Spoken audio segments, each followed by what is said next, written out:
मृत्यु, बर्थ और डेथ के बीच में सी है। हम लोग सी में लगे हैं। सी का अर्थ समझे? हर आदमी सी में लगा है, कैश कैलकुलेशन। हर आदमी पैसे में लगा है। अच्छा, किसी से पूछो कि चलो तुम 2 मिनट कथा सुन लो, भगवान का नाम ले लो, आदमी कहता महाराज करेंगे नहीं तो खाएंगे क्या? ये समस्या है, करेंगे नहीं तो खाएंगे क्या? अच्छा सोचो, 84 लाख में केवल एक योनि ऐसी है जिसकी अवधारणा है कि करेंगे नहीं तो खाएंगे क्या। बाकी 83,99,999 सोचो, न किसी की दुकानें चल रही, न किसी की प्लॉटिंग हो रही, न किसी की मार्केटिंग चल रही, और खा सब रहे। अजगर करे न चाकरी, पंछी करे न काम, दास मलूका कह गए सबके दाता राम। सबके देखो, सबका पेट भर रहा है, लेकिन एक हम लोग हैं जो लगे 99 के चक्कर में, करेंगे नहीं तो खाएंगे क्या। कैश कैलकुलेशन में लगे हैं हम लोग। बड़ी बड़ी अच्छी गाड़ियां आती हैं, उसमें जब यात्री बैठ के सफर करता है तो वो गाड़ी बोलती है बी केयरफुल, सावधान रहिए, आपका हैंड ब्रेक लगा है, आपने सीट बेल्ट नहीं लगाया है।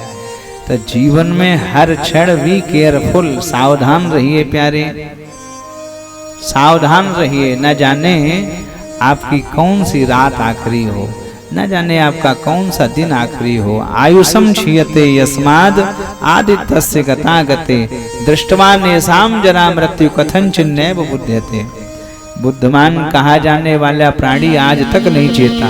हित अनहित पशु पक्षी जाना, मानुष तनु गुण ज्ञान निधाना। हम बने फिर रहे तो बड़े ज्ञानी, हम तो बड़े लाड़ साहब, हम बड़े ज्ञानी हैं, लेकिन आज तक चेता नहीं है।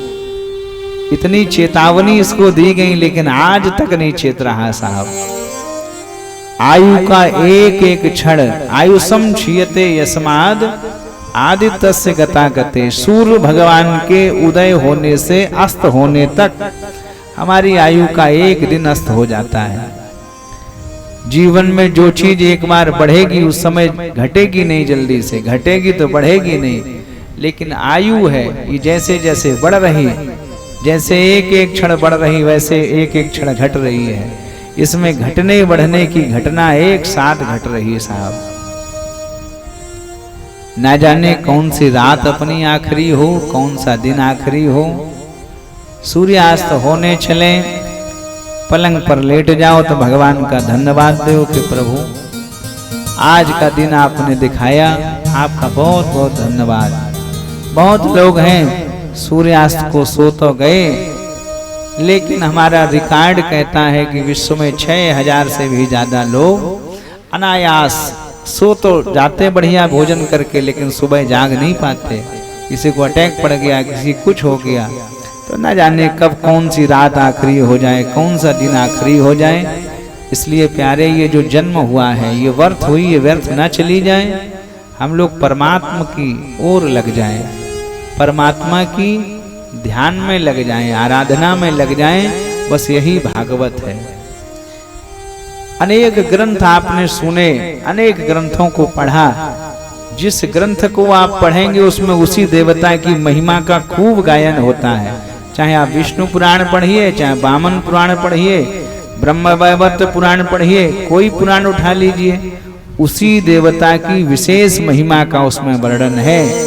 लेकिन भागवत ऐसा ग्रंथ है, जब ये ग्रंथ प्रारंभ हुआ तो सत्य से प्रारंभ हुआ।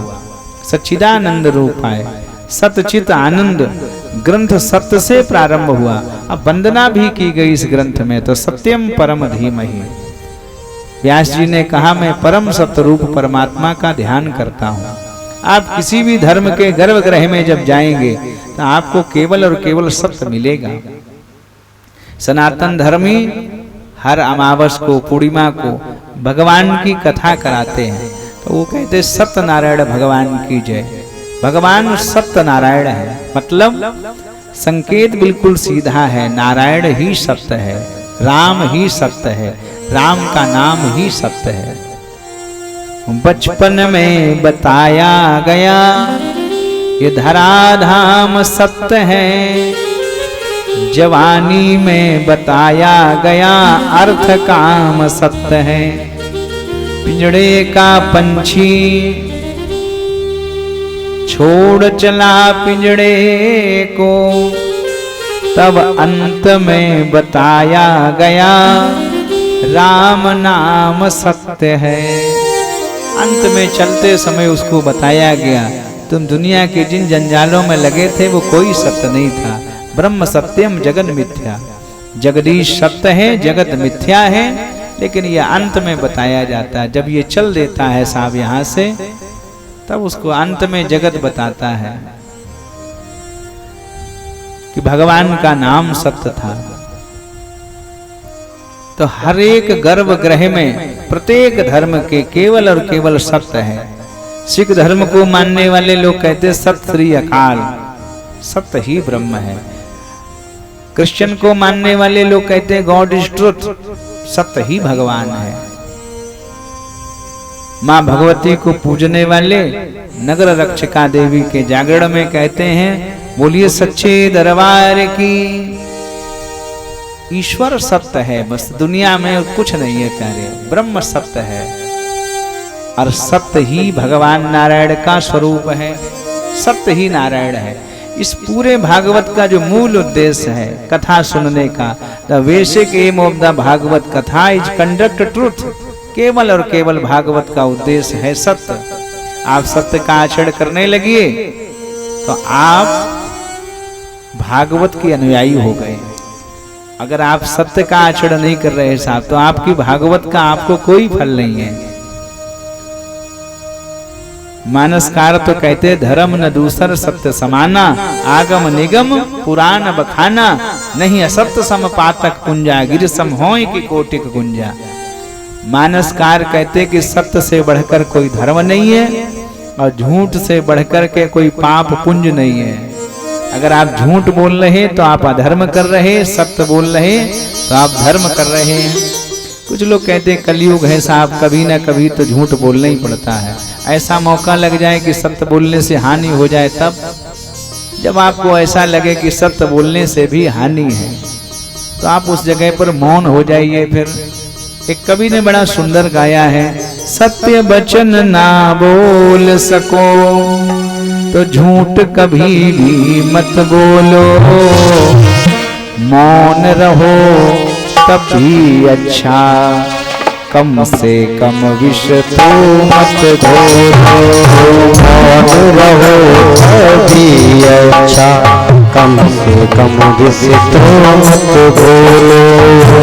मौन रहो तभी अच्छा, कम से कम विष तो मत घोलो। बोलो यदि पहले तुम तौलो, बोलो यदि पहले तुम तौलो, मुख को खोला करना, मुख को खोला करना। भला किसी का कर न सको तो बुरा किसी का मत करना, भला किसी का कर न सको तो बुरा किसी का मत करना। तुम ही बन सकते हो तो तुम ही बन सकते हो, कांटे बन कर मत रहना, कांटे बन कर मत रहना। भला किसी का कर न सको तो बुरा किसी का मत करना, भला किसी का कर न सको तो बुरा किसी का मत करना।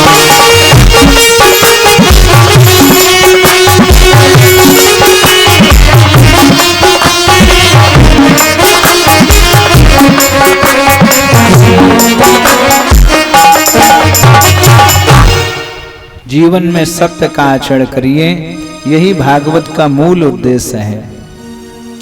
जहां से ये कथा गति पकड़ेगी वहीं से हम आपको सीधे सीधे जोड़ दें। नारद जी महाराज, बोलिए गोविंद भगवान की जय हो। श्री नारद जी महाराज एक दिन अब भ्रमण करते हुए सीधे कैलाश पर्वत पर आए हैं। श्रीमन्नारायण नारायण नारायण श्रीमन्नारायण नारायण नारायण श्रीमन्नारायण नारायण नारायण नारायण नारायण श्रीमन्नारायण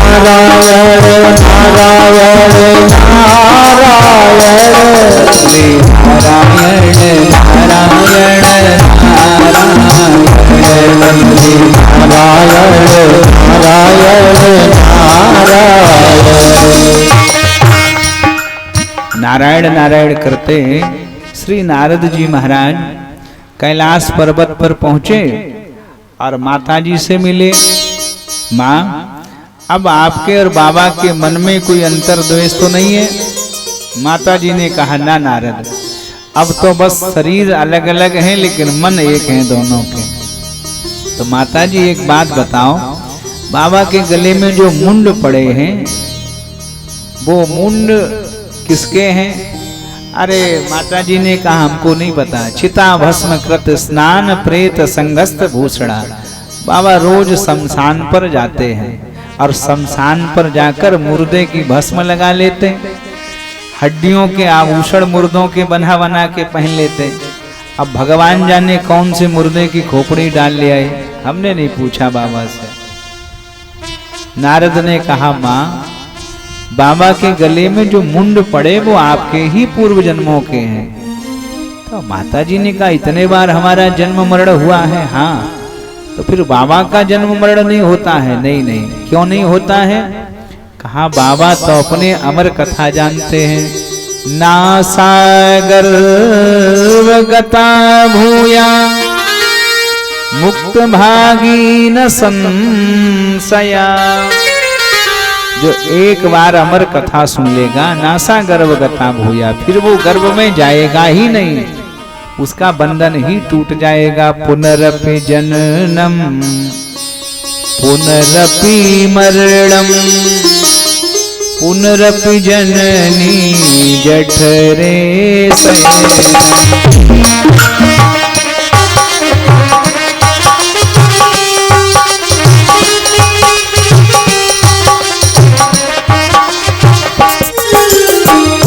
पुनरपि जननम पुनरपि मरणम पुनरपि जननी जठरे शयनम।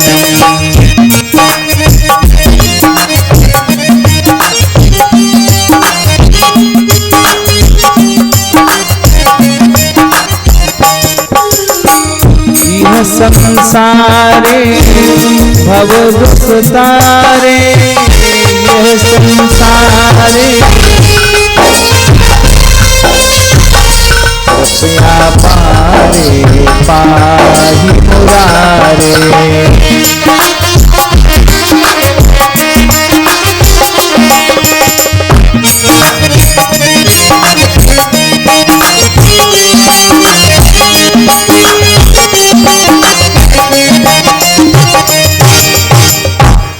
ये संसारे बहुत उस्तारे कृपया पारे पाहि मुरारे। इस संसार सागर से बचने का एक उपाय है कि आप तो बस भगवान के सामने खड़े हो जाएं और उनसे कह दें, कृपया पारे पाहि मुरारे। हे मुरारी, ओ मुरारी, प्लीज हेल्प मी, कृपया पारे पाहि मुरारे। संसार के लोगों के लिए कितना सरल उपाय बताया शंकराचार्य भगवान ने कि आप तो बस मुरारी से कहते रहें कि आप हमारी सहायता करिए, तो उसकी सहायता से आप संसार सागर पार कर जाएंगे। माताजी बाबा के सामने पहुंची, विनम्र भाव से निवेदन किया, अमर कथा हमको सुनाइए। बाबा ने गुफा में ले जाकर के माताजी को बैठाया और डमरू बाबा बजाने लगे। डमरू के नाद से जितने पक्षी थे गुफा के सब उड़ गए। एक तोता का अंडा रखा था, बाबा की डमरू की नाद से अंडा फूट गया। अब छोटा नवजात शिशु, छोटा सा बच्चा तोता का उड़ पाया नहीं, तो बाबा को लगा कि कोई होगा नहीं, डमरू की नाद से भी कोई रह जाएगा, इतना किसमें साहस है। अमर कथा सुनाने लगे और माता जी से कहा कि आप बीच बीच में संकेत देना हमको। नेत्र बंद करके बाबा बैठ गए। जब कभी पूछें कि देवी जी कथा समझ में आ रही है, अच्छी लग रही है आपको, तो माता जी ओम कह दें, ओम। हाँ, फिर बाबा आगे बढ़ जाए। 10वें स्कंद तक कथा चलती रही। इसके बाद माता जी को आई नींद। अब देखो होनी कितनी प्रबल है। और तब तक तोते का बच्चा हो गया बड़ा।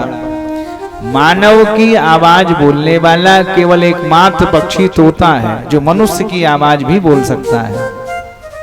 बड़ा हो गया तब तक। अब भगवान ने कहा बहुत देर से बोली नहीं देवी जी। कहा देवी जी कथा समझ में आ रही है आपको? तोते का बच्चा बोला ओम। बाबा आगे बढ़ गए।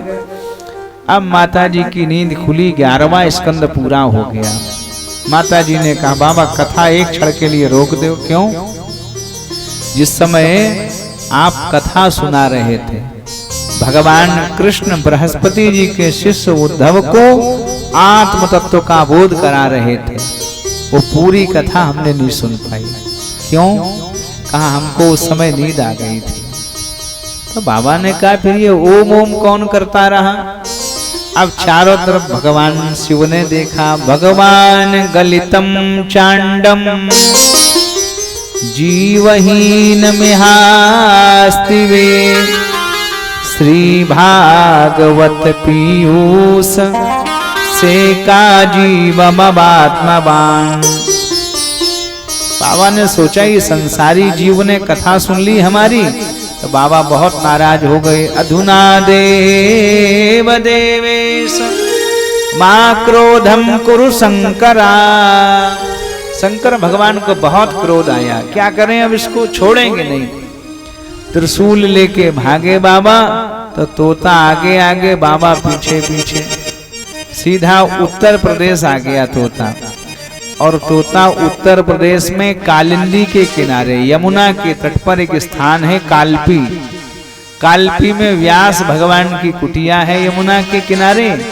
यहीं पर व्यास जी की पत्नी पिंजली महात्मा, जाजली महात्मा की बेटी है पिंजली। और जब वहीं ले रही थी तो तोता मुख में चला गया और उधर में बैठ गया जाके। भोले बाबा ने भी वहीं पे अपना डमरू रखा, त्रिशूल लगा लिया, बागंबर बिछाया कुटिया के किनारे और कालपी ठहर गए बाबा।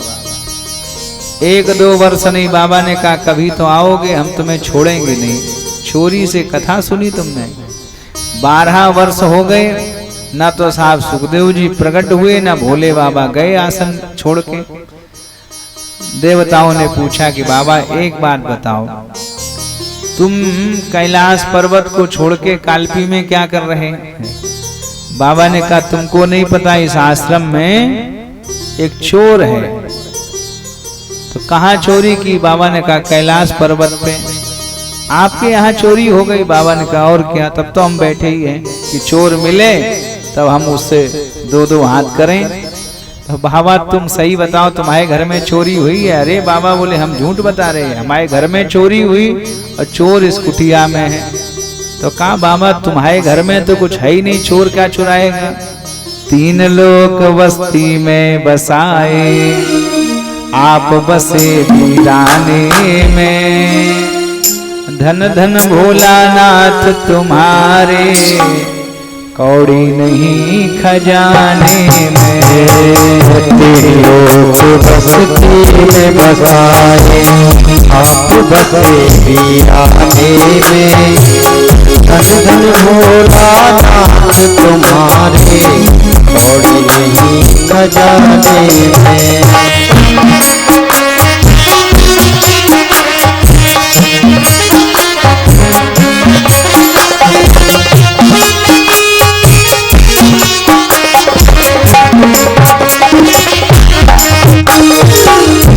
बाबा तुम्हारे पास कुछ नहीं है, चोर ने क्या चुराया? बाबा ने कहा अमर कथा चुराई है। तो बाबा अमर कथा का प्रभाव क्या है? बाबा ने कहा जो सुन लेगा सो अमर हो जाएगा। ना सागर वगता भूया मुक्त भागी न संशया, इसमें कोई संशय नहीं है, वो मुक्ति हो जाएगा और कभी महाराज फिर उसको जन्म मरण से कोई लेना देना नहीं, ना उसका जन्म होगा ना मरण होगा। तो कहा बाबा अब इसको भी मार दोगे तो अमर कथा का प्रभाव नष्ट हो जाएगा।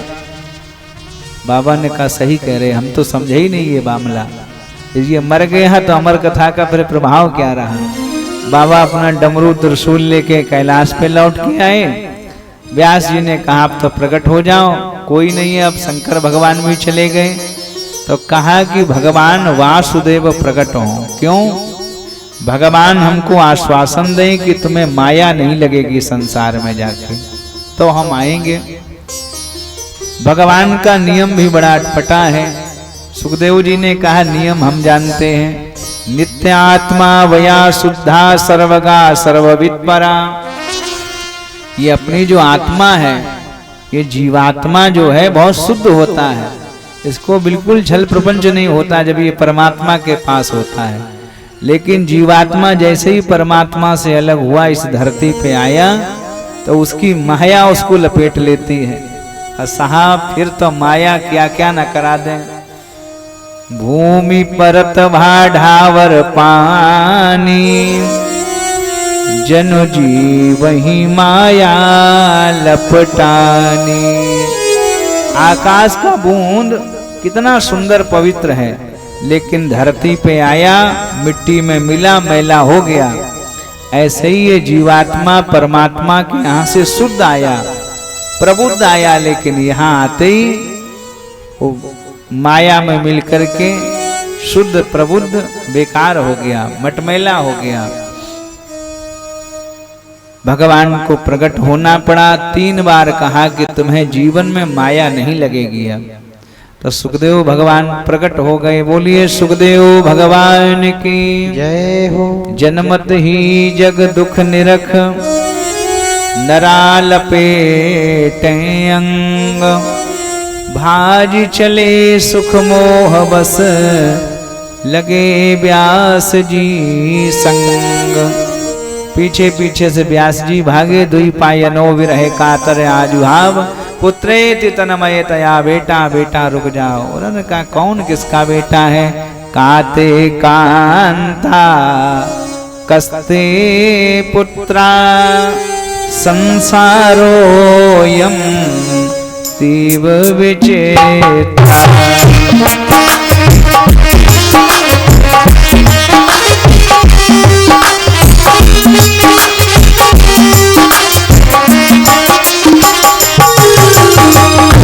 काते कांता कस्ते पुत्रा, संसारोयम तीव विचेता।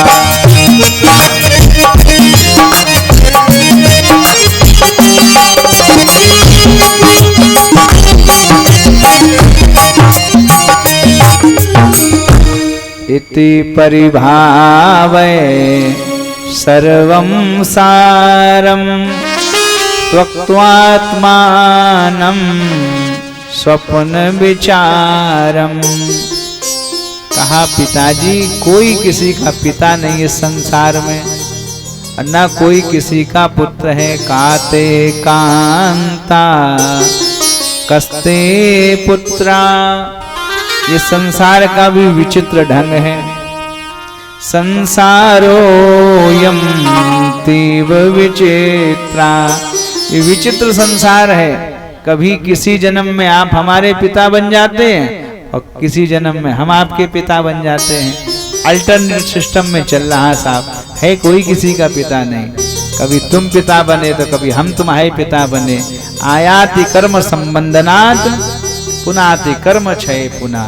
हम लोग कर्म संबंधनों में बनकर कोई माता बन गया, कोई पिता बन गया, है कोई किसी का नहीं। संसार का बस एक ही पिता है, एक ही माता है। सब कहे ममता ताग वटोरी, मम पद मन ही बांधवर डोरी। ये संसार के सब नाते बेकार हैं। एक नाता सही है, we are only of God and God is our. हम केवल भगवान के हैं और भगवान हमारे हैं। संसार में अपना कोई नहीं, आप किसी के नहीं हैं। दौड़े चले गए सुखदेव जी महाराज। अब व्यास जी बड़े विक्षिप्त हो गए। आश्रम में लौट करके आए, मन नहीं लगता। नारद जी आए, उन्होंने कहा 17 पुराण लिख लिए, लेकिन एक पुराण आप और लिखिए मेरे कहने से। यथा धर्मादयस्य चारथा मुनिवर्यानुकीर्तिदा न तथा वासुदेवस्य महिमारानुवर्णिता। एक ऐसा पुराण लिख दीजिए जिसमें वासुदेव की महिमा का वर्णन हो जाए, जिसमें कृष्ण की महिमा का वर्णन हो जाए। फिर क्या महाराज, गणेश जी का आवाहन किया। गणेश जी ने लेखनी पकड़ ली। व्यास जी ने कहा हम बोलेंगे, आपको लिखना है। उन्होंने कहा शर्त हमारी भी है, आपने बीच में बंद कर दिया तो हम तुरंत चले जाएंगे। उठे। गणेश भगवान का वाहन चूहा है। चूहा खेतों में रहे, दुकान में रहे, मकान में रहे, चाहे जहां रहे, निरंतर सतत परिश्रम करने वाला कोई जीव है तो चूहा है। वो बनाए बिगाड़े चाहे कुछ करे, लेकिन कुछ ना कुछ करेगा, बैठेगा नहीं खाली। तो चूहा पे गणेश जी बैठते हैं। सिद्धांत सीधा सा है कि गणेश भगवान सतत परिश्रम करने वाले देवता हैं। ये कभी रुकने वाले नहीं है। रुकेंगे तो हम चले जाएंगे, हम बस लिखते रहें तब तक रहेंगे। एक इस कथा का एक संदेश भी है, एक मैसेज है इस कहानी में छुपा हुआ, कि जो सतत परिश्रम करते रहेंगे, जो निरंतर परिश्रम करेंगे, उद्यम करेंगे, उनके यहाँ पर धन की कभी कमी नहीं रहेगी। गणेश जी की जो पत्नी है वो रिद्धि सिद्धि है। जो खूब परिश्रम करेंगे, जो खूब उद्यम करेंगे, उसकी रिद्धि सिद्धि दासी बन जाएंगे। और जो खूब आलस करेंगे, उनकी चली और जाएगी घर की जो कुछ है।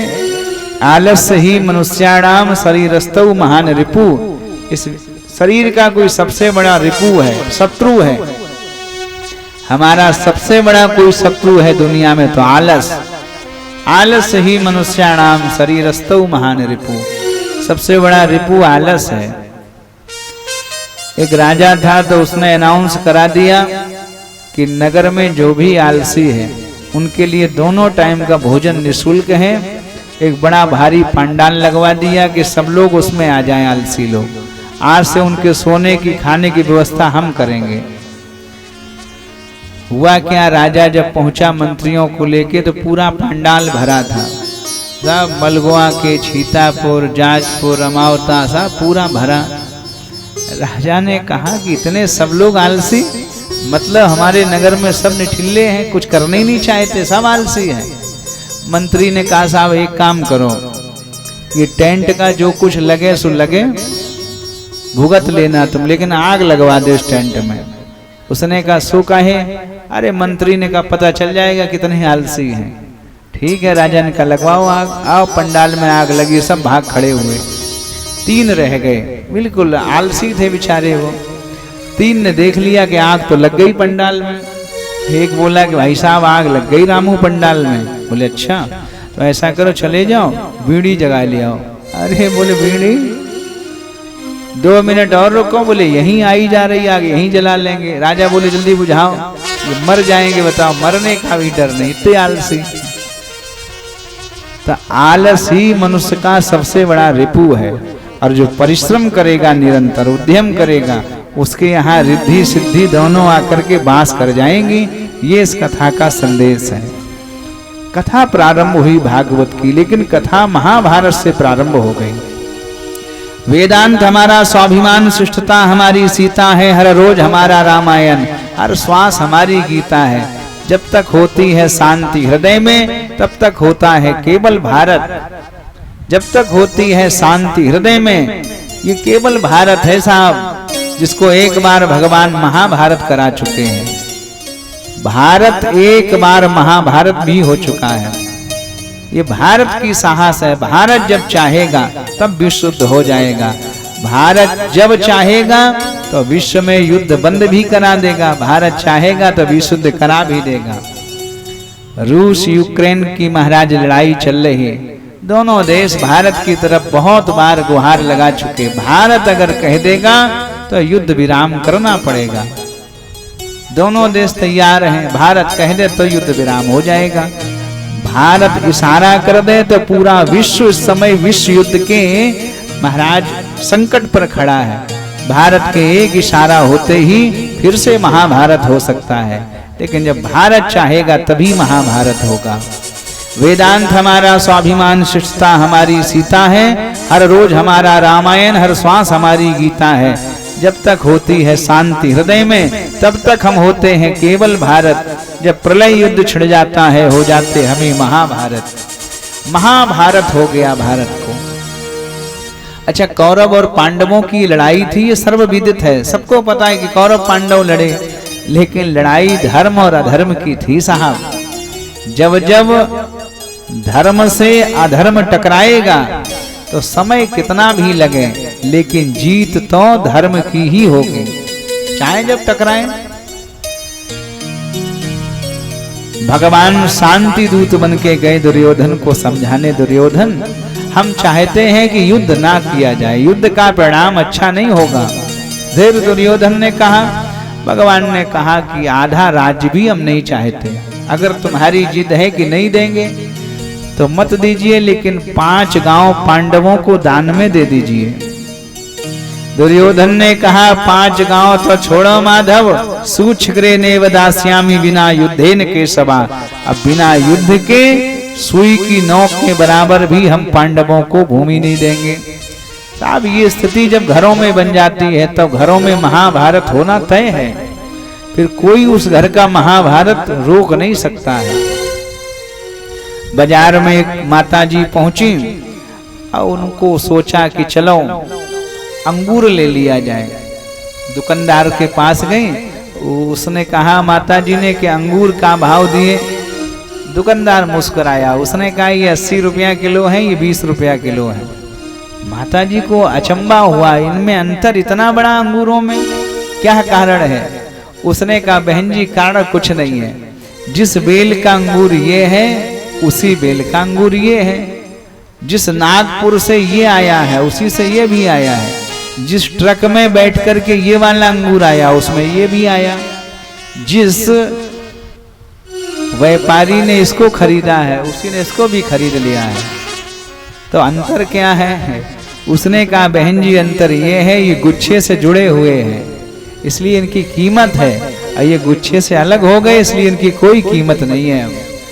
आप एक बात गांठ में बांध लीजिए, जब तक आप परिवार रूपी समाज रूपी गुच्छे से जुड़े हैं आपकी समाज में बहुत बड़ी कीमत है, लेकिन जिस दिन आप अपने परिवार के अपने समाज के तोड़ करके आप अलग खड़े हो गए आपकी कोई कीमत नहीं रहेगी समाज में। बाली बलशाली मर्यो बंधु सो विरोध करे, रावण को सबल वंश फूलो फलो गयो। बाली ने अगर लात ना मारी होती सुग्रीव के तो दुर्गति होती बाली की। रावण ने विभीषण के लात ना मारी होती तो कौन बताता कि नाभि देशे अमृत तस्य कुंडला कान संस्थिमा, प्रभु इसकी नाभि में अमृत का कुंड है, ये विभीषण ने बताया।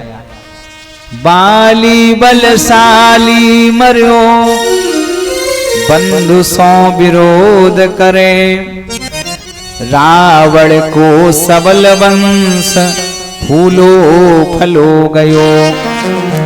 दुर्योधन दीनो दुख प्यारे पांडु पुत्रन को, तो वीरन को वंश कुरुक्षेत्र में दलो गयो। याही प्रथा पाली पृथ्वीराज जयचंद जू ने, तो भारत स्वदेश दो हाथन से चलो गयो। इसलिए प्यारे भूल के विनीत बंधु बंधु ना विरोधी बनो, बंधु सो विरोध करे, कौन को भलो भयो। ऐसा कौन है जिसने भाई से बैर करने के बाद कुछ पा लिया हो। भाई भाई के बीच का भीषण संग्राम हो गया। 18 अक्षौणी सेना इस युद्ध में लड़ गई साहब। 7 अक्षौणी सेना कौरवों की, 7 अक्षौणी सेना पांडवों की और 4 अक्षौणी सेना द्वारिकाधीश भगवान कृष्ण की, जो कौरवों की ओर से युद्ध कर रही थी। अब कितना भीषण संग्राम ये महाभारत का रहा है, आप विचार करिए। एक अक्षौणी की हम आपको गिनती बताते हैं। परम श्रद्धेय महाभारत सम्राट पंडित श्री जयनारायण वाजपेयी जी बताते थे, अयुतम च नागा त्रिगुणा रथांस, लक्ष्य की योद्धा 10 लक्ष बाजना, पदादि संख्या 63 कोट्यो, अक्षरोड़ेताम मुनियो वदंती। एक अक्षौणी की गिनती अयुतम च नागा, नाग माने हाथी, 10,000 हाथी पर सवार योद्धा, त्रिगुणा रथांश उसके 3 गुने रथ वाले, यानी कि 30,000 रथ वाले एक अक्षौणी में। अयुतम च नागा त्रिगुणा रथांश, लक्ष्य की योद्धा 1 लाख साधारण योद्धा, 10 लक्ष बाजना 10 लाख घुड़सवार, पदादि संख्या 63 कोटियों 36 करोड़ सैनिक पैदल चलने वाले, अक्षरोड़ेताम मुनयो वदंती। ये एक अक्षौणी की गिनती है। अब लगाओ 18 अक्षौणी में कितना भीषण संग्राम हुआ इस देश में। कितना भीषण महाराज संग्राम रहा है कौरव पांडवों के बीच का। कुल मिला के 18 दिन ये युद्ध चला। 18 अक्षौणी सेना लड़ी और अंत में होना क्या था? अंतिम परिणाम से महाभारत के भागवत का प्रारंभ होता है। यदा मृधे कौरव संजयानां वीरेश व्यथो वीर गतिम गतेषु ब्रकोदरा विद्य गदाभिमर्श भगनो रुदंडे धृतराष्ट्रपुत्रे। यदा मृधे कौरव संजयानाम, कौरव और पांडवों के बीच में ऐसा भीषण संग्राम हुआ। इस संग्राम में, इस युद्ध में अनेक वीर वीर गति को प्राप्त हो गए। वीरेश व्यथो वीर गतिम गतेषु, दोनों पक्ष के अनेक वीर वीर गति को प्राप्त हुए। ब्रकोदरा विद्य गदाभिमर्शम, ब्रकोदर भीम की गदा से भगनो रुदंडे धृतराष्ट्रपुत्रे। ब्रकोदरा विद्य गदाभिमर्श, ब्रकोदर भीम की गदा से भगनो रुदंडे धृतराष्ट्रपुत्रे। धृतराष्ट्र के ज्येष्ठ बेटा दुर्योधन की भी जंघा टूट गई है। युद्ध भूमि में पड़ा पड़ा दुर्योधन रो रहा। अश्वत्थामा आ गया। उसने कहा, मित्र मैं बहुत दुखी हूं, मेरा सर्वस्व चला गया। हमने कुछ ना बिगाड़ पाया पांडवों का, 5 में से 5 बने रहे। हम 100 भाई थे, एक न बचे। उसने कहा, मित्र अब मेरा मरना निश्चित है, लेकिन मृत्यु सुखद हो जाए। अब हम धर्म से युद्ध नहीं जीते तो क्या हुआ? तुम सोते हुए पांडवों को मार दो, सब समाप्त कर दो। अश्वत्थामा ने कहा, जैसा मित्र तुम्हारा आदेश हो। तलवार लेकर रात्रि के अंधेरे में चल दिया। उधर द्वारिकाधीश भगवान खड़े हो गए। तन की जाने मन की जाने जाने जन की चोरी, बातें बच के कहाँ जाओगे जिसके हाथ में डोरी। भगवान ने 5 पांडवों को शिविर से बाहर कर लिया। कल हम प्रातःकालीन बेला में द्वारिका जाएंगे। आज हमें बहुत बुरा स्वप्न देख लिया है। हम लोग कहीं बैठ के धर्म चर्चा करेंगे। पांडवों के 5 बेटा सुत सोम, सुत सेन, कीर्तिमान, प्रतिविंध्य और सुत कीर्ति, ये 5 बेटा सो रहे थे शिविर में। भगवान ने इनको भी उठाया, तुम भी उठो। अरे उन्होंने कहा कि चाचा हम तो 18 दिन हो गए सो ही नहीं पाए, अब तो हम सोएंगे, अब फिर तुम लोग बात करोगे, हमारा कोई काम नहीं है उसमें, हम तो बैठ करके बस आप लोगों के बीच में क्या करेंगे, हम बस सोएंगे। अच्छा, ये जो सोना है, ये जो नींद है और मौत, दोनों में बड़ा सामंजस्य है। नींद में और मौत में बहुत बड़ा सामंजस्य है। कैसा सामंजस्य? हमारी आपकी जो नींद है ये टेम्परेरी मौत है, नींद टेम्परेरी मौत है और मौत परमानेंट नींद है। मौत परमानेंट नींद है। किसी दिन देख लेना तुझको ऐसी नींद आएगी, तू सोया फिर ना जागेगा, न यह दुनिया जगाएगी। नींद में मौत में बड़ा सामंजस्य है। ऐसे सो जाओगे कि दुनिया फिर जगाने नहीं आएगी तुम। भगवान ने कहा तुम सोओगे नहीं, अब परमानेंट सोओगे। भगवान तो चले गए छोड़ करके। इधर हुआ क्या, अश्वत्थामा आ गया। अच्छा, ये अश्वत्थामा कोई साधारण योद्धा नहीं है। अश्वत्थामा बलिर्व्यासो हनुमानस्य विभीषणा कृपा परशुरामस्य सप्तैते चिरजीवना। 7 चिरजीवियों में इसका नाम है अश्वत्थामा का, अश्वत्थामा बलिर्व्यासो। लेकिन एक बात समझ लो, जब व्यक्ति कुपंथ पर पग रख देता है, कितना भी विद्वान क्यों ना हो, कितना भी बलवान क्यों ना हो, उसका महाराज फिर कुछ भी उसके साथ नहीं रहता है। रावण जैसा 4 वेद 6 शास्त्र 18 पुराणों का भाष करने वाला दशग्रीव जब माता जानकी के हरण के लिए साधु का वेश बना के चला, तो गोस्वामी बाबा ने भी उसको स्वान लिख दिया। सो 10 शीस स्वान की नाई। जब आप गलत मार्ग पर चल देंगे तो फिर आप में और पशु में कोई अंतर नहीं है। जिस दिन अपनी आप मानवता को तार तार कर देंगे, फिर उस दिन आप मानव नहीं, उस दिन पशु हो जाएंगे। अश्वत्थामा साधारण योद्धा है। कुरुक्षेत्र के मैदान में जब सेना आमने सामने खड़ी थी, तो उस समय पूछा, दुर्योधन ने कहा पितामह भीष्म, बहुत विशाल सेना है, चारों तरफ देख रहे तो हमको सिर ही सिर दिखाई दे रहे, अस्त्र शस्त्र दिखाई दे रहे, बहुत विशाल सेना है। अच्छा, एक बात बताओ पितामह, क्या कोई ऐसा योद्धा है इन दोनों सेनाओं में जो पूरी सेना को समाप्त कर दे? है कोई योद्धा? पितामह भीष्म मुस्कुराए, कहा दुर्योधन, अगर मैं अपने पर आ जाऊं, अगर मैं धर्म और नीति को भूल जाऊं, तो सूर्यास्त तब होगा, दोनों दलों में से एक भी सेना बचेगी नहीं, युद्ध क्षेत्र में सब समाप्त हो जाएगी। कहा पितामह आपकी बात पे तो विश्वास है, लेकिन आपके अलावा और कौन है? उन्होंने कहा द्रोणाचार्य अगर चाहें तो 3 दिन में पूरी सेना समाप्त कर देंगे। द्रोण को चाहिए 3 दिवस, अर्जुन पल में संहार सके।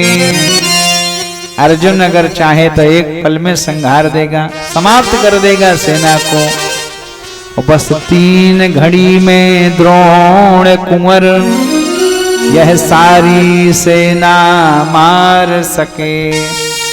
इस पूरी सेना को अश्वत्थामा अगर चाहे तो 3 घड़ी में मार देगा। सोचो कितना बड़ा बलवान।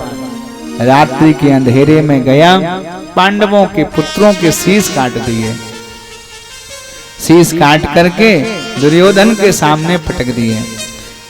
दुर्योधन ने कहा कि हमको भीम का शीश चाहिए जिसने मेरी जंघा तोड़ी है।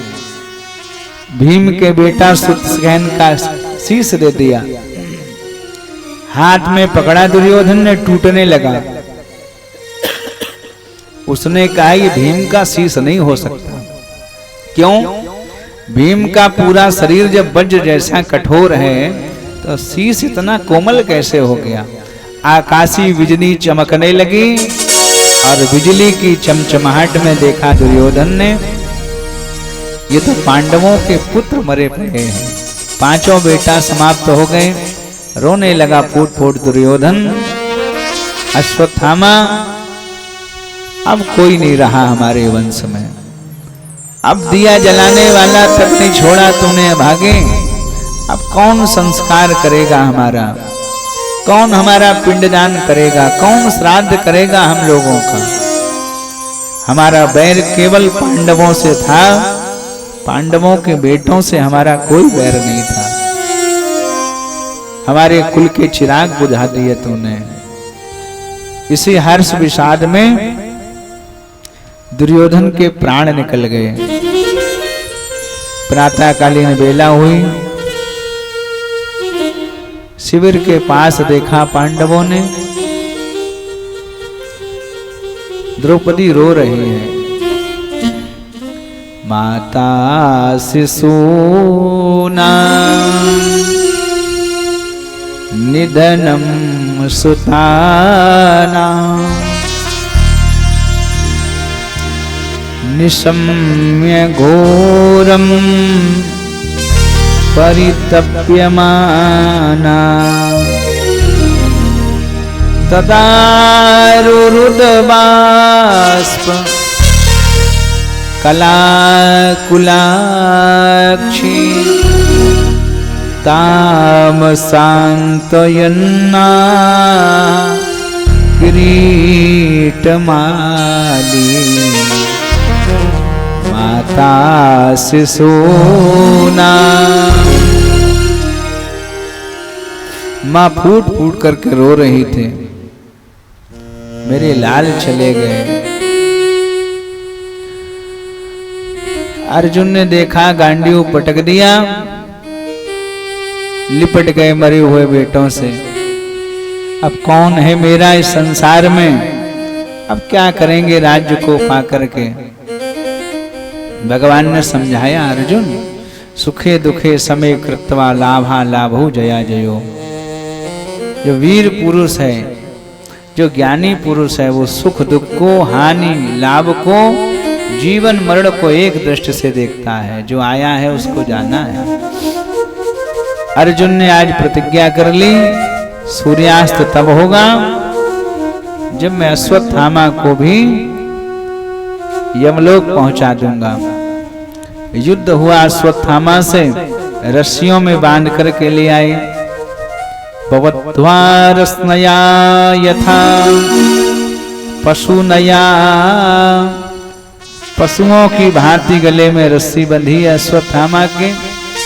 रथ के पीछे घसीटते हुए ले आए अर्जुन। द्रौपदी ने देखा, रोने लगी फूट फूट के। मुच्यताम मुच्यतामेष ब्राह्मणो नितराम गुरु। छोड़ दो उसको, छोड़ दो। क्यों छोड़ दें? पहले तो ये ब्राह्मण है और दूसरा गुरुजी का बेटा है। तुम्हारे गुरुजी का बेटा है, जिस गुरु ने तुम्हें विद्या अध्ययन कराया है। लेकिन देवी अपने बेटों का हत्यारा है। रोते हुए द्रौपदी ने कहा, ना ना ना, इसने मेरे बेटों को नहीं मारा। अरे नहीं मारा है, इसने स्वयं स्वीकार किया है। माने का ना, इसने नहीं मारा। काले वही भूता नाम, हमारे बेटों को तो काल ने मार दिया है। जन्म मरण सब सुख दुख भोगा, हानि लाभ प्रिय मिलन वियोगा। काल करम बस होय गोसाई, बरबस रात दिवस की नाई। हमारे बेटों को काल ने मारा है। अर्जुन बड़े अचंभित, क्या करें अब? भगवान ने कहा, सावधान अर्जुन, ब्रह्म बंधुर न हंतव्य, ब्राह्मण कितना भी पापी क्यों ना हो जाए उसका वध नहीं करना चाहिए। लेकिन भगवान ने कहा अर्जुन आतताई बदाहड़ा, हम ये भी नहीं कहते आपसे कि आतंकवादी को छोड़ देना चाहिए। आतंकवाद की जात नहीं देखनी चाहिए, टेररिस्ट की कोई जाति नहीं होती साहब। जो आतंक करेंगे उनके लिए उमर हो चाहे खालिद हो, कोई बना रहे साहब। लेकिन आतंकवादी को छोड़ना, भगवान ने कहा ये हम सलाह नहीं देते कि आतंकवादी को छोड़ दो। आतताई बदाहड़ा, आतताई का वध कर देना ही उचित है। आतंकवादी नहीं मारे जाएंगे तो आज यहाँ विस्फोट हुआ, कल वहां विस्फोट होगा। आतंकवादियों की जाति देखी जाएगी क्या? इस देश में आतंकवाद की जाति देखकर नारे लगेंगे अफजल हम शर्मिंदा हैं, तेरे कातिल जिंदा हैं। भगवान ने कहा आतंकवाद की कोई जात नहीं होती। आतताई बदाहड़ा, आतंकवादी का वध करना ही उचित है। तो आप कह रहे हैं कि ब्राह्मण को नहीं मारना चाहिए और आतताई को नहीं छोड़ना चाहिए। भगवान ने कहा कि अर्जुन, समाज में जिसकी ऊंची प्रतिष्ठा हो उस समाज के सामने अपमानित कर दिया जाए, फिर वो जीवन भर जीते जी मरे के समान है। रामचरितमानस में 14 प्राणी बताए गए जो मरे के समान है जीते जी साहब।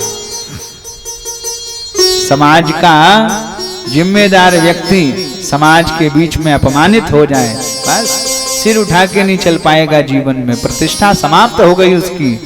और जिसकी प्रतिष्ठा ना रही समाज में वो मरे के समान है उसका जीवन। अर्जुन समझ गए, यज्ञोपवी तोड़ दिया अश्वत्थामा का, शिखा काट ली गई इसकी, मणि निकाल ली मस्तक से, अपमानित शब्द कह के इसको भगा दिया। और इसने भी संकल्प कर लिया पांडव वंश में कोई दिया जलाने वाला नहीं रहेगा। इसने आकर के महाराज आज अपना धनुष उठाया और ब्रह्मास्त्र का आवाहन कर लिया। आवाहन करके अभिमन्यु की पत्नी उत्तरा के गर्भ पर छोड़ दिया।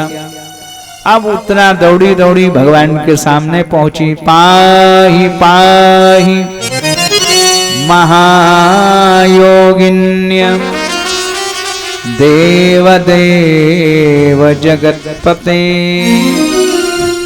हे जगदीश मेरी रक्षा कर लो।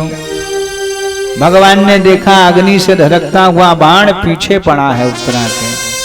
उत्तरा ने कहा मुझे मरने की जरा भी मन में चिंता नहीं है, मैं तो कहती मेरा जीवन कितनी जल्दी समाप्त हो जाए, मैं मुक्ति चाहती हूँ इस जीवन से।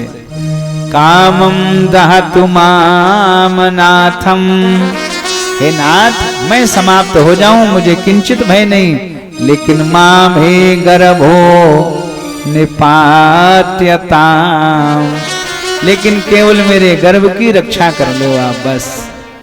भगवान गतात चक्रो, सूक्ष्म रूप बनाया, चक्र लेके गर्भ में प्रवेश कर गए भगवान।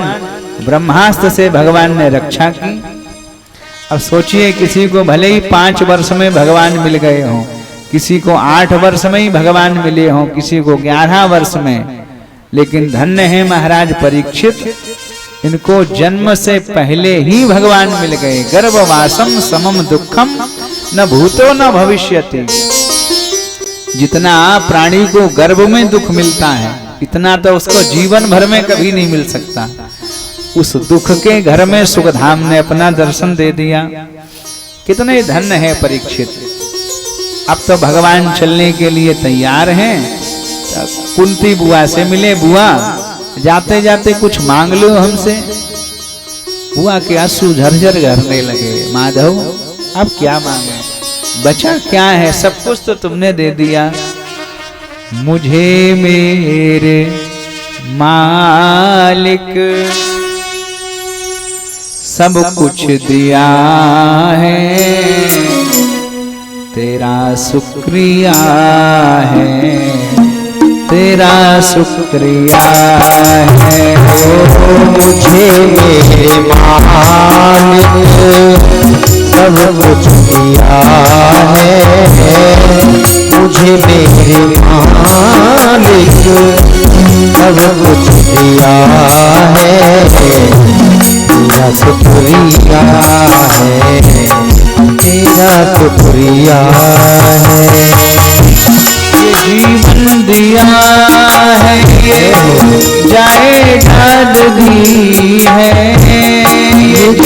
जीवन दिया है जायदाद दी है, जीवन दिया है जायदाद दी है, ये जीवन दिया है ये जायदाद दी है, मुसीबत में हर वक्त इमदाद दी है, मुसीबत में हर वक्त इमदाद दी है।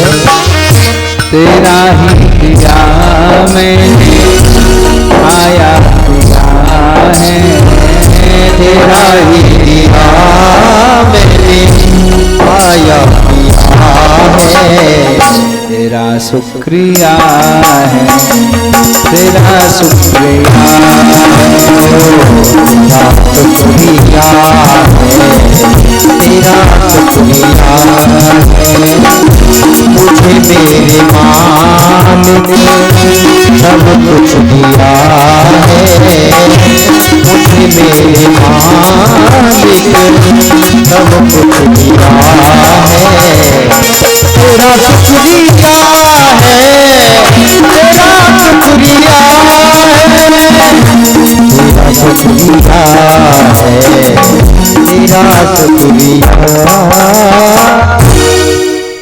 प्रभु सब कुछ हमको मिल गया। भगवान ने कहा ना फिर भी कुछ तो मांग लो। तो बुआ ने कहा कि माधव देना है, हाँ बिल्कुल तैयार बैठे हम देने के लिए, कुछ मांग लो। तो बुआ ने कहा अगर देना ही है तो विपदा संतु न सस्वतत्र तत्र जगत गुरु। हे जगदीश, मैं जहां भी जाऊं हमारे ऊपर विपत्ति पड़ती रहे, दुख आते रहे हमारे जीवन में। भगवान मुस्कुराए, बुआ पूरे जीवन में तुम्हारे पास दुख ही रहा है, अब सुख के दिन आए। हर व्यक्ति सुख चाहता है, तुम काहे को दुख मांग रही। बुआ ने कहा भवतो दर्शनम यत्स्यात् पुनर्भव दर्शनम। माधव, जब जब हमारे जीवन में दुख आया तब तब आपके दर्शन जरूर हुए हैं, अब फिर दुख आएगा तो फिर आपके दर्शन होंगे। भवतो दर्शनम यत्स्यात्। हमको सुख नहीं चाहिए, सुख के माथे सिल पड़े जो हरि हृदय से जाए, और बलिहारी व दुख की जो पल पल नाम रटाए। भगवान ने कहा बुआ आज पहली बार माधव विवश हुआ है। क्यों? जिसने जो मांगा हम उसको वो देते आए, लेकिन आज आपने मांगा मैं नहीं दे सकता आपको। क्यों? भगवान ने कहा मेरे पास ये चीज है नहीं, उपलब्ध नहीं है। भगवान तो सुख के धाम है, भगवान तो आनंद की प्रतिमूर्ति है। कभी भगवान दुख नहीं देता किसी को, दुख तो कर्म से व्यक्ति भोग रहा है, उसके पास है ही नहीं देने के लिए। उसने कहा बुआ और कुछ मांगो, ये हम नहीं दे सकते, हमारे पास ये रहते ही नहीं है दुख। ये तो बिल्कुल सुख का अपोजिट है, जहां सुख रहेगा वहां दुख रहेगा, जहां रात रहेगा वहां दिन रहेगा क्या। भगवान ने कहा ये हमारे पास अवेलेबल नहीं है, बस तो दूसरी मांग लो। बुआ ने कहा तो माधव प्राण पयाण समय कफ वित्त पातई कंठावरोधन विधौ स्मरणम कुतस्ते। जिस समय प्राण निकलते हैं तो उस समय हमने सुना है कि कंठ अवरुद्ध हो जाता है। जन्म जन्म मुनि जतन कराही अंत राम कहे आवत नाही। तो बुआ ने कहा एक काम करो माधव, अब इस शरीर से भी किसी न किसी दिन प्राण निकलेंगे, तो जब प्राण निकले तो कंठ अवरुद्ध मत करना, आपका नाम लेते हुए शरीर से प्राण निकले। तेरा नाम आवे मुख से बच जाऊं घोर दुख से।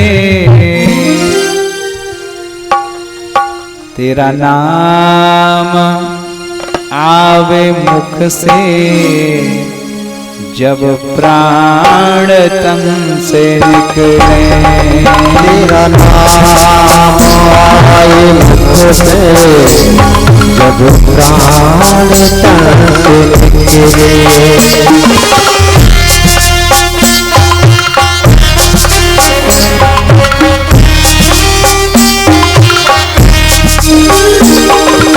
बात करना स्वामी जब प्राण तन से निकले, गोविंद नाम लेके जब प्राण तन से निकले, गोविंद नाम लेके जब प्राण तन से निकले।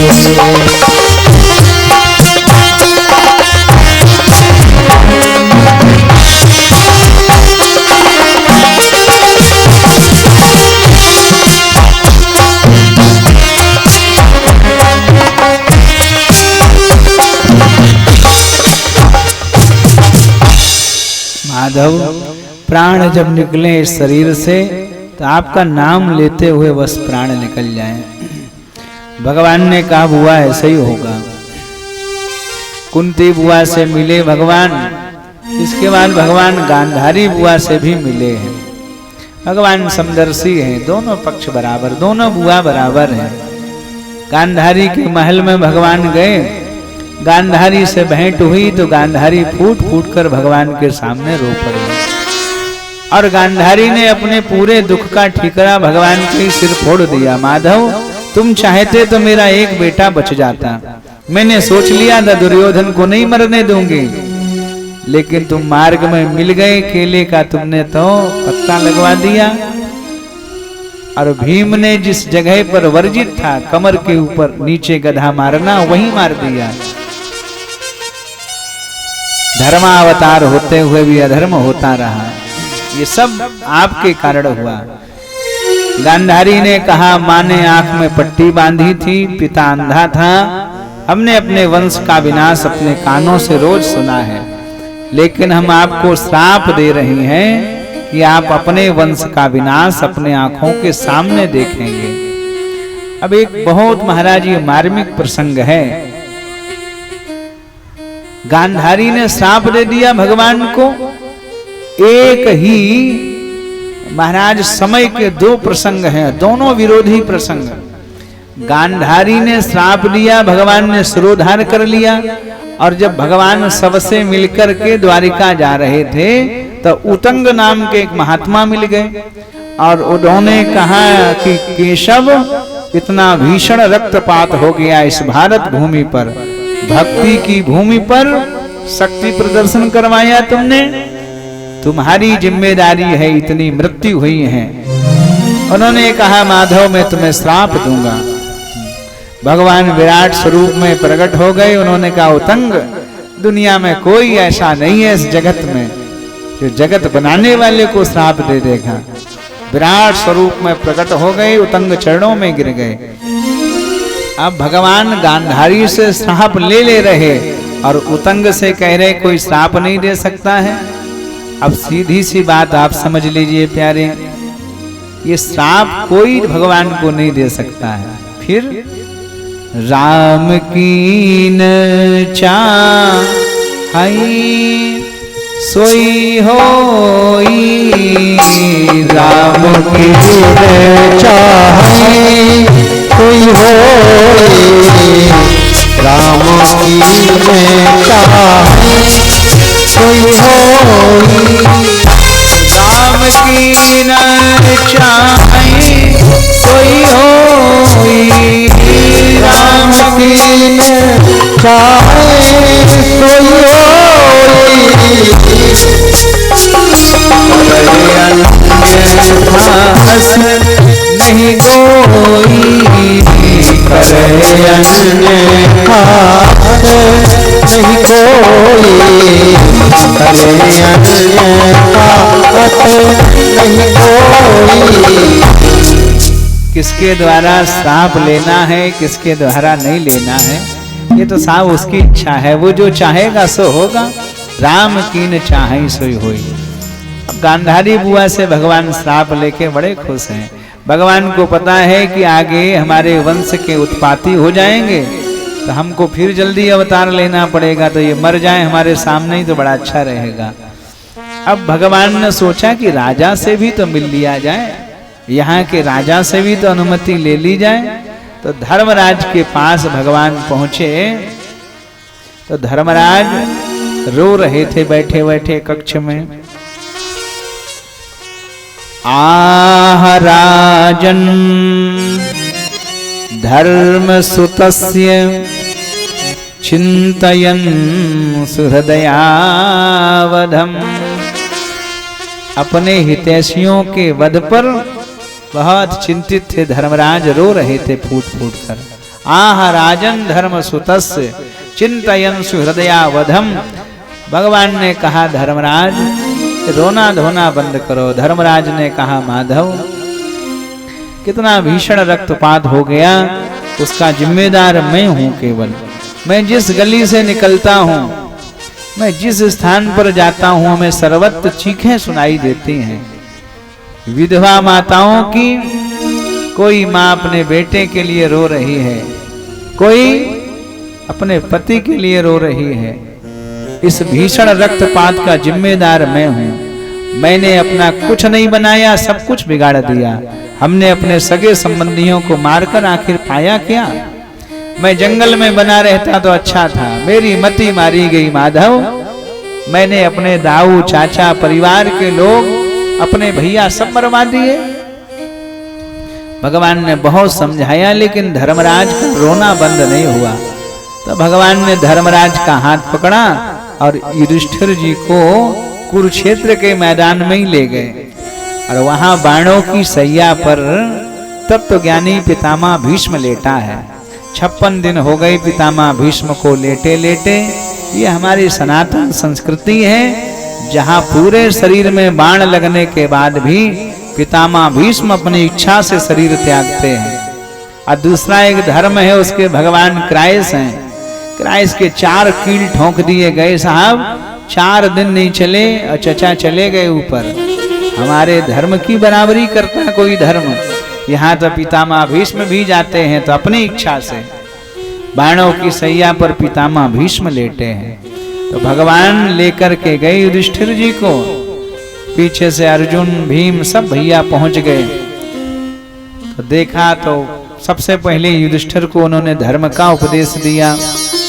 दान धर्मान राज धर्मान मोक्ष धर्मान विभागसा।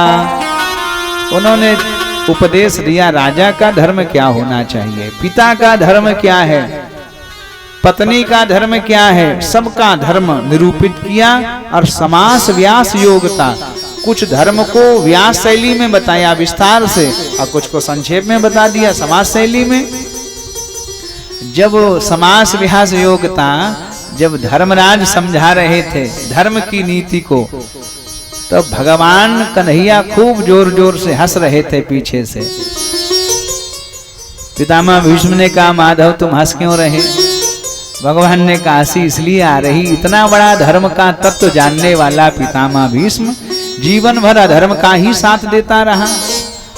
जो धर्मराज को धर्म का उपदेश दे रहा है और वो स्वयं जीवन भर धर्म के पक्ष में बना रहा, इसलिए हमको हंसी आ रही है। पर उपदेश कुशल बहुत तेरे।